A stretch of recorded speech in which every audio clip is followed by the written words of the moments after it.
श्री शिवाय नमस्तुभ्यम। हर हर महादेव। छत्तीसगढ़ राज्य के भिलाई में गुरुजी पंडित प्रदीप मिश्र जी द्वारा श्री श्रावण शिव महापुराण कथा शुरू हो गई है और आज 28 जुलाई चौथे दिन की कथा पूर्ण हो चुकी है। यह 7 दिवसीय शिव महापुराण कथा है जो कि आप 25 से 31 जुलाई 2024 तक आस्था और यूट्यूब के माध्यम से दोपहर के 1 बजे से 4 बजे तक देख सकते हैं।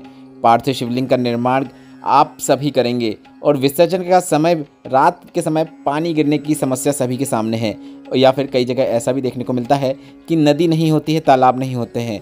तो ऐसे में गुरुजी ने अपने घर पर ही कैसे विसर्जन करना है उसकी विशेष विधि आज बताई है, जिसकी जानकारी हम आपको इस वीडियो के माध्यम से देने वाले हैं। साथ ही गुरुजी ने गृह क्लेश को दूर करने वाला सावन शिवरात्रि का एक विशेष उपाय की जानकारी दी है, जिसे आपको 2 अगस्त को करना है, वह भी हम आपको इस वीडियो में बताने वाले हैं। साथ ही आज गुरुजी ने आगामी अगस्त और सितंबर 2024 में होने वाली सभी शिव पुराण कथाओं की जानकारी दे दी है, जिसे हम आपको इस वीडियो में बताने वाले हैं।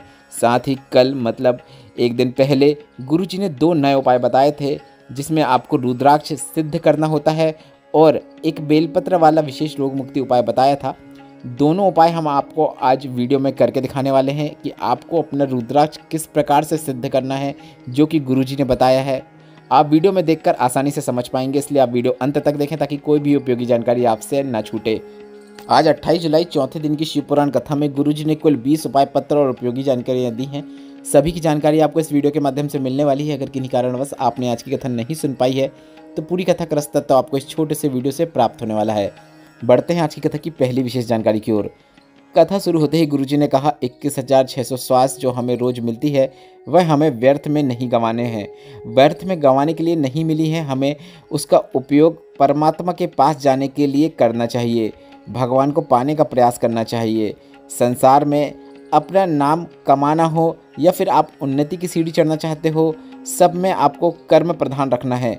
ऐसा नहीं कि आप कथा में बैठ गए तो आप यह सोचें कि मैं दुकान ना जाऊं, मेहनत ना करूं और कहीं से मुझे सोने का घड़ा मिल जाएगा जिससे मैं अमीर बन जाऊंगा। ऐसा कुछ भी नहीं है। खूब पढ़ाई करना है, विद्या अध्ययन करना है, व्यापार के लिए खूब मेहनत करना है, साथ में भगवान पर विश्वास रखना है। आपको ऐसे में उन्नति शीघ्र प्राप्त होती है।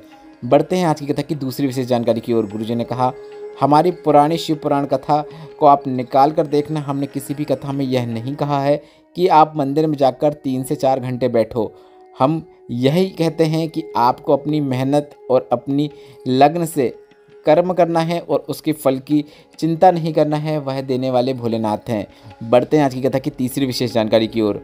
रमेश जी भिलाई से पत्र लेकर आए, जिसमें उन्होंने लिखा, वकील की परीक्षा मैंने पास कर ली है। ऑल इंडिया में लाखों लोग इस परीक्षा को देते हैं, पर कुछ लोग ही इसमें पास हो पाते हैं। इस परीक्षा में पास होने पर पूरे भारत में कहीं पर भी केस लड़ने की अनुमति मिल जाती है। एक बेलपत्र ने बाबा ने मुझ पर ऐसी कृपा करी कि मैं यह एग्ज़ाम पास हो गया हूँ और मुझे छत्तीसगढ़ न्यायालय की सदस्यता मिल गई है। उसी का आभार व्यक्त करने के लिए मैं कथा पंडाल में आया हूँ।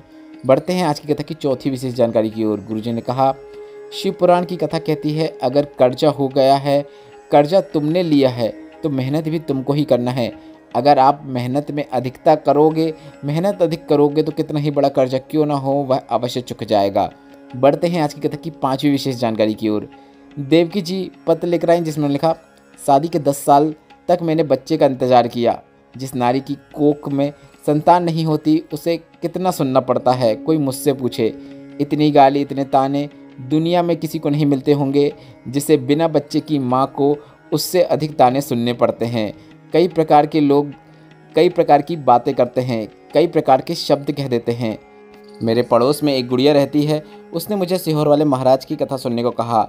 उसके कहने पर मैंने कथा आसन लगाकर सुनी। आपकी कथा पंडाल में बैठकर सुनी। बाबा से निवेदन करके आ गई। सफ़ेद आंकड़े की जड़ का प्रयोग किया और पशुपतिनाथ व्रत किया। बाबा ने मुझे संतान दे दिया है और मेरे माथे से कलंक हट गया है। उसी का आभार व्यक्त करने के लिए मैं कथा पंडाल में आई हूँ। बढ़ते हैं आज की कथा की छठवीं विशेष जानकारी की ओर। प्रवीण गोस्वामी जी पत्र लेकर आए, जिसमें लिखा, मेरे घर के सभी सदस्य आपकी कथा सुनते हैं। मुझे आपसे एक प्रश्न पूछना है। मैं 18 वर्ष का हूँ, क्या आप उसका उत्तर दे सकते हैं?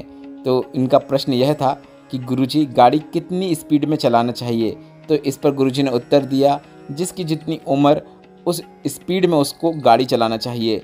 बढ़ते हैं आज की कथा की 7वीं विशेष जानकारी की ओर। गुरुजी ने कहा, अगर आपके पास किसी को देने के लिए कुछ भी नहीं है, धन नहीं है, तो आपके पास चेहरे की प्रसन्नता है, तो आप किसी के चेहरे में प्रसन्नता लाने के लिए ज़रूर मुस्कुराएं और उसके चेहरे पे आप प्रसन्नता ला सकते हैं।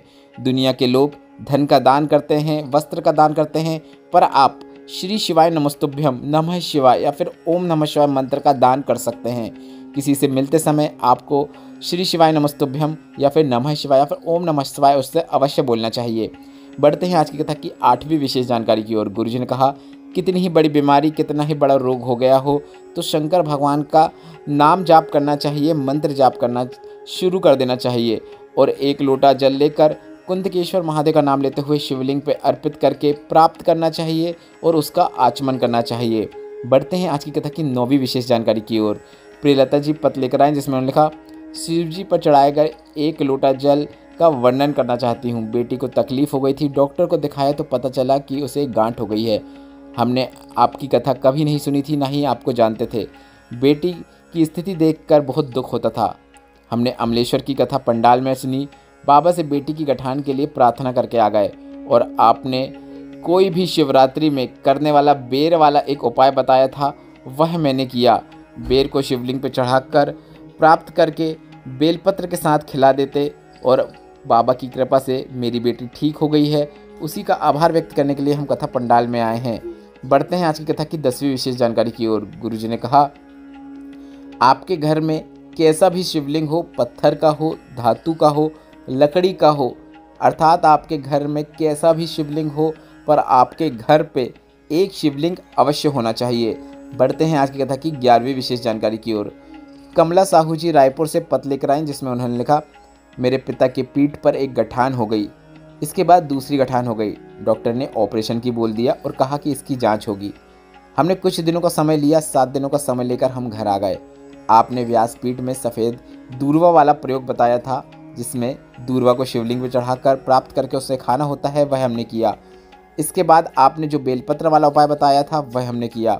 सीहोर से रुद्राक्ष बुलाकर रुद्राक्ष को तांबे के कलश में गलाकर रुद्राक्ष जल शिवलिंग पर चढ़ाना शुरू किया। प्राप्त करके आचमन करा देते, थोड़ा सा जल समस्या में लगा देते।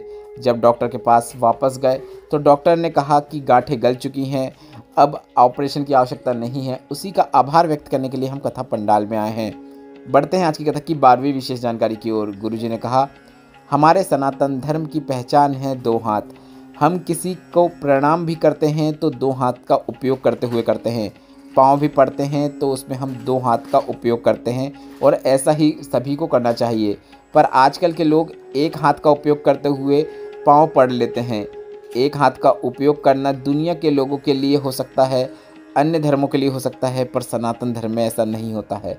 बढ़ते हैं आज की कथा की 13वीं विशेष जानकारी की ओर। गुरुजी ने कहा, धतूरे की डंडी जो नीचे से मुड़ी हुई होती है, सीधी नहीं होती है, तो आपके घर का कोई सदस्य, ऐसा घर का कोई बच्चा या कोई भी सदस्य हो जो बहुत क्रोध करता हो, बेमतलब क्रोध पे कुछ बोल देता हो, तो आपको यह बात याद रखना है कि आपने उसे अच्छे संस्कार दिए, अच्छा समझाया, पर भी वह गुस्सा कर रहा है, तो यह उसके पिछले जन्मों के क्रोध के कारण हो रहा है। तो आपको इस शिवरात्रि में या फिर आने वाली किसी भी शिवरात्रि में एक विशेष उपाय करना है। गुरुजी ने सभी से 2 अगस्त सावन शिवरात्रि में एक विशेष उपाय करने को कहा है। गुरुजी ने कहा, इस वर्ष जब आप 2 अगस्त को पार्थिव शिवलिंग का निर्माण करके पूजन अर्चन करेंगे तो आपको एक धतूरे के पीछे वाले भाग में, मतलब डंडी वाले भाग में पीला चंदन लगाना है और अग्र भाग में, मतलब ऊपर वाले भाग में, कांटे वाले भाग में लाल चंदन लगाना है और इस धतूरे को भोलेनाथ की शिवलिंग पर, जो आपने पार्थिव शिवलिंग का निर्माण किया है, उस पर अर्पित कर देना है। ग्रह क्लेश दूर हो जाता है, घर के सदस्यों का गुस्सा शांत हो जाता है। यह सरल और आसान उपाय करते समय आपको श्री शिवाय नमस्तुभ्यम या फिर नमः शिवाय या फिर ओम नमः शिवाय मंत्र का उच्चारण अवश्य करना है और इस सावन शिवरात्रि में आपको यह उपाय अवश्य करना है। बढ़ते हैं आज की कथा की 14वीं विशेष जानकारी की ओर। गुरुजी ने कहा, एक इंसान किसी के सामने नहीं झुकता, किसी से टॉर्चर नहीं हो सकता, पर वह अपने घर के सदस्यों से टॉर्चर होकर एक व्यक्ति घर में ही हार जाता है। इसलिए घर के लोगों को चाहिए कि आपके पिता या पति जब आपके मिलने आते हैं, मतलब घर आते हैं, तो आपको उनसे मिलते हुए प्रसन्नता से मुस्कुराते हुए मिलना चाहिए। अगर घर का पति अपनी पत्नी का सम्मान नहीं करता है तो उस पत्नी के जो बच्चे होते हैं वह भी अपनी माँ का सम्मान नहीं करते हैं। बढ़ते हैं आज की कथा की 15वीं विशेष जानकारी की ओर। गुरुजी ने कहा, कल किसी ने प्रश्न किया था कि गुरुजी, घर में अलग अलग सदस्य क्या अलग अलग पार्थिव शिवलिंग का निर्माण करके अलग अलग पूजन कर सकते हैं? तो गुरुजी ने कहा कि हाँ, आप बिल्कुल कर सकते हैं। आप अलग अलग पार्थिव शिवलिंग का निर्माण करके अलग अलग पूजन भी कर सकते हैं, या फिर एक पार्थिव शिवलिंग का निर्माण करके सभी लोग उस एक पार्थिव शिवलिंग पर भी पूजन कर सकते हैं। बढ़ते हैं आज की कथा की 16वीं विशेष जानकारी की ओर। गुरुजी ने कहा, आप अगर एक प्रहर की पूजन कर रहे हैं, जैसा कि अभी आप सावन शिवरात्रि के अवसर पर करेंगे, जो कि शाम की पूजन होती है, वह एक प्रहर की पूजन कहलाती है। तो अगर आप एक प्रहर की पूजन कर रहे हैं तो एक प्रहर की पूजन के बाद आप पार्थिव शिवलिंग का विसर्जन कर दीजिए।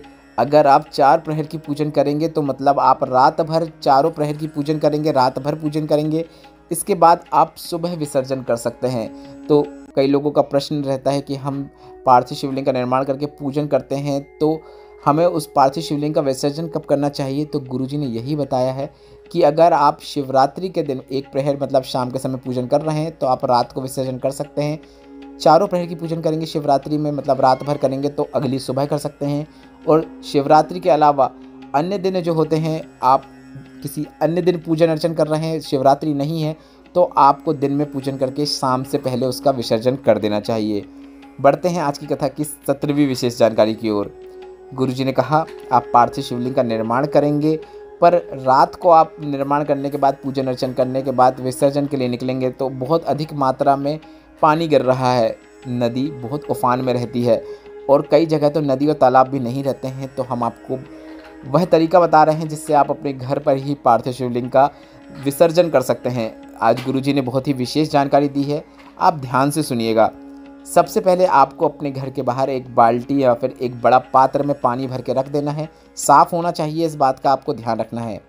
इसके बाद जहाँ पर आपने पार्थिव शिवलिंग को पूजन अर्चन किया है, वहाँ से आपको पार्थिव शिवलिंग को जिस थाली या पात्र में है उससे आपको अपने सिर में रखना है, मतलब सर के ऊपर उठाते हुए घर से बाहर निकलना है और उस बाल्टी में पार्थिव शिवलिंग का और सभी सामग्री का विसर्जन कर देना है। और थोड़े समय तक, जब तक उसकी मिट्टी पूरे पानी में मिल ना जाए, तब तक उसी में रहने देना है। और जब पानी में पूरी तरीके से पार्थिव शिवलिंग की मिट्टी मिल जाए, इसके बाद आपके घर के नज़दीक में किसी भी वृक्ष के नीचे जाकर आप उस पानी को डाल सकते हैं, मिट्टी को डाल सकते हैं। बढ़ते हैं 18वीं विशेष जानकारी की ओर। गुरुजी पंडित प्रदीप मिश्रा जी ने आगामी शिव पुराण कथाओं की जानकारी देते हुए कहा कि आगामी शिव पुराण कथा जो कि अगस्त और सितंबर में होने वाली है, वह इस प्रकार है। गुरुजी की अगली शिव पुराण कथा 2 अगस्त से 8 अगस्त तक लोरमी मुंगेली छत्तीसगढ़ में होगी। उसके बाद गुरुजी की अगली शिव पुराण कथा 12 से 16 अगस्त तक, यह 5 दिवसीय शिव पुराण कथा है जो कि नया रायपुर छत्तीसगढ़ में होगी। इसके बाद 17 अगस्त को कावड़ यात्रा सीहोर कोबरेश्वर धाम में होगी, जो कि शिवना नदी सीहोर से शुरू होगी और कोबरेश्वर धाम में पूर्ण होगी। इसके बाद अगली शिव पुराण कथा 23 से 29 तक कुंठा नांदेड़ महाराष्ट्र में होने वाली है, 23 से 29 अगस्त तक। इसके बाद सितंबर की जो शिव पुराण कथा है उसकी जानकारी इस प्रकार है। 3 सितंबर से 9 सितंबर तक गुड़गांव में शिव पुराण कथा होगी। 12 सितंबर से 18 सितंबर तक अग्रवाल महिला मंडल द्वारा सीहोर में जो कथा होती है वह होगी। बढ़ते हैं 19वीं विशेष जानकारी की ओर। जो कि कल गुरुजी ने उपाय बताया था, वह अब हम आपको वीडियो के माध्यम से करके बता रहे हैं। कल गुरुजी ने कहा था, कितनी ही बड़ी बीमारी हो गई हो, कितना ही बड़ा रोग हो गया हो, डॉक्टर से इलाज कराइए, पर शिवलिंग पर आपको एक विशेष उपाय भी करना है। मतलब आपको डॉक्टर को तो दिखाना है ही, पर साथ ही साथ आपको एक विशेष उपाय रोग मुक्ति के लिए करना है। आपको शिवलिंग में माता अशोक सुंदरी के स्थान पर अपना हाथ रखना है। हाथ रखते समय आपको श्री शिवाय नमस्तुभ्यम या फिर नमः शिवाय या फिर ओम नमः शिवाय बोलना है। इसके बाद आपको शिवलिंग के ऊपर अर्पित कोई भी बेलपत्र को प्राप्त कर लेना है। अगर अर्पित नहीं है तो आप पहले बेलपत्र अर्पित कीजिए, उसके बाद आप माता अशोक सुंदरी के स्थान पर अपने हाथ की हथेली रखिए और इसके बाद अर्पित की हुई बेलपत्र को प्राप्त कर सकते हैं। या फिर पहले से बेलपत्र अर्पित है तो आपको बेलपत्र को प्राप्त कर लेना है और इस बेलपत्र को जलाधारी से जल जहाँ से नीचे गिरता है उस स्थान पर स्पर्श कराना है। आप वीडियो के माध्यम से भी देखकर समझ सकते हैं कि आपको बेलपत्र का स्पर्श किस स्थान पर करवाना है। बेलपत्र का स्पर्श जलाधारी से जल जहाँ से नीचे गिरता है उस स्थान पर करवाते हुए उस बेलपत्र को आपको प्राप्त कर लेना है और घर पर आकर उसका आचमन कर लेना है। इसके बाद आप जांच कराने जाइए। गुरुजी ने कहा आपको आराम अवश्य मिलेगा। यह विशेष उपाय आप इस विशेष सावन में अवश्य कीजिएगा। बढ़ते हैं आज की कथा की 20वीं और अंतिम जानकारी की ओर। कल गुरुजी ने घर पर ही रुद्राक्ष सिद्ध करने वाले एक विशेष उपाय की जानकारी दी थी। गुरुजी ने कहा यह उपाय आपको सिर्फ और सिर्फ ऐसे सावन में करना है जिस सावन की शुरुआत और अंत सोमवार से होता है, और अभी वही सावन चल रहा है जिसकी शुरुआत और अंत सावन सोमवार से हो रहा है, और ऐसा मौका, ऐसा सावन 72 वर्षों के बाद आपको मिला है। तो आपको अपने घर पर ही आपके पास जो भी रुद्राक्ष है आप उस रुद्राक्ष को सिद्ध कर सकते हैं। तो आपको यह उपाय कौन कौन सी तिथियों में करना है, मतलब आप कौन कौन से दिन यह उपाय कर सकते हैं वह समझ लीजिए। यह उपाय आप इस सावन की अमावस्या, इस सावन की पूर्णिमा, सावन की प्रदोष, सावन की शिवरात्रि, सावन की अष्टमी, सावन की चतुर्दशी, सावन की त्रयोदशी, इन तिथियों में से किसी भी एक तिथि में आप यह उपाय कर सकते हैं, अपने रुद्राक्ष को सिद्ध कर सकते हैं। बार बार करने की भी आवश्यकता नहीं है, अगर आप एक बार भी कर देंगे तो भी पर्याप्त है। उपाय कैसे करना है आप वीडियो के माध्यम से भी देखकर समझ सकते हैं। आपको एक कटोरी लेना है और एक कटोरी में आपको अपने रुद्राक्ष को रख लेना है। रुद्राक्ष को कटोरी में रखने के बाद आपको इसके ऊपर 7 बार जल अर्पित करना है। 7 बार जल अर्पित करने के बाद आपको 5 बार दूध अर्पित करना है। आप वीडियो के माध्यम से देखकर समझ जाइए कि यह उपाय आपको किस प्रकार से करना है।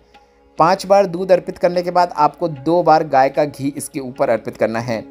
इसके बाद जो अपने घर में धूप बत्ती होती है, धूप बत्ती नहीं है तो गूगल का उपयोग करते हुए आप धूप से सीधे इसका आरती में, जैसे आप आरती देते हैं भगवान को, उसी प्रकार से आपको धूप भी इस रुद्राक्ष में देनी है।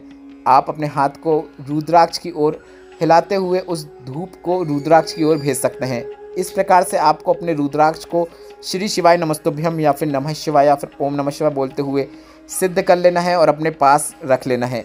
अगर आप धारण करते हैं तो धारण कर लीजिए, अगर पूजन के स्थान में रखते हैं तो आप वहाँ पर भी रख सकते हैं। वह रुद्राक्ष हमारे जीवन का सर्वश्रेष्ठ रुद्राक्ष होता है जो हमारे कल्याण करने वाला होता है, हमारे कार्यों में सफलता प्रदान करने वाला होता है।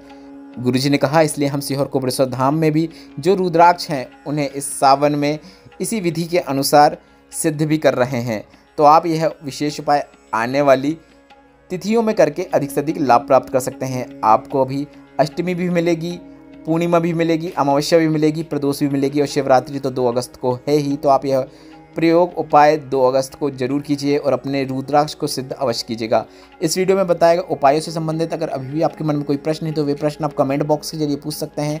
और अगर अभी तक आपने हमें व्हाट्सएप में फॉलो नहीं किया, जिसमें हम रोजाना की तिथियों की जानकारी के साथ साथ अन्य उपयोगी जानकारी आप तक पहुंचाते हैं, तो व्हाट्सएप चैनल की लिंक को मैंने कमेंट बॉक्स में पिन कर दिया है, जिसमें टच करके आप हमें व्हाट्सएप में भी फॉलो कर सकते हैं और हमें अपनी सेवा का एक और अवसर प्रदान कर सकते हैं। अगर मेरे द्वारा दी गई जानकारी अगर आपको थोड़ी सी भी उपयोगी लगी हो तो इस वीडियो को लाइक करके कमेंट बॉक्स में हर हर महादेव अवश्य टाइप कीजिएगा। श्री शिवाय नमस्तुभ्यम। हर हर महादेव।